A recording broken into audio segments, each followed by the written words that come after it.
Project 613, day 85. Today we learn 5 mitzvahs, all of them connected to the unfortunate reality of a woman being taken advantage of in the context of sexual relationships.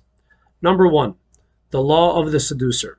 If someone seduces a single woman, a younger woman, to have sexual relations with her, and they're found out, the Torah states that the man who seduced this woman has an obligation to marry her, to provide her with a dowry.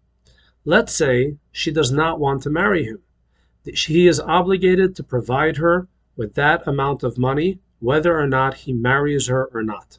It's a penalty. That amount of money was considered the proper living wages of a full year.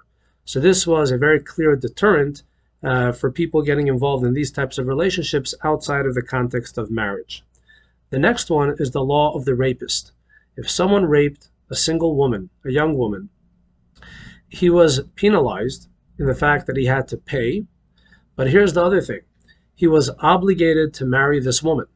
Now, if he had raped her, so then why would she want to marry him? And the truth is, she could opt out. She could say, I don't want to marry this man. However, we have to understand a certain context here. It's very possible that this woman is going to feel violated to the point where she feels she cannot marry another man. And therefore, it will be worthwhile for her to marry this person and be set up for life. And in this context, he does not have a choice. If she opts in, if she wants to marry him, he must marry her. And then comes the next mitzvah. He is not allowed to divorce her. Even though typically when it comes to divorce, a man could decide he wants to divorce his wife, in this case, if he had raped this woman before marriage and she had opted into the marriage, he is stuck with her for the rest of his life. And finally, the last 2 mitzvahs are with regard to a husband who slanders his newlywed wife, and he slanders her, accusing her of having sexual relations after they had been betrothed, but before they were married. It's a very serious accusation, one that if found out could actually carry the death penalty. And if the court discovers that this person slandered his newlywed wife, so 2 things happen. Number 1, he has to pay a very severe penalty, which is the living wages of about 2 years. And in addition, he is whipped.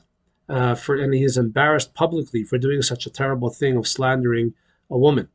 And finally, if she decides to remain with her husband, even though he had caused her so much pain, he can never divorce her on his own. If she chooses to get divorced, then he is obligated to divorce her.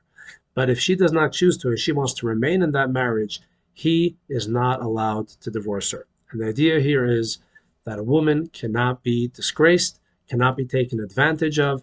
In the case of the seducer, in the case of the rapist, one should not feel the right or the desire to take advantage of a woman in such a way at all. Thank you all for watching. More tomorrow.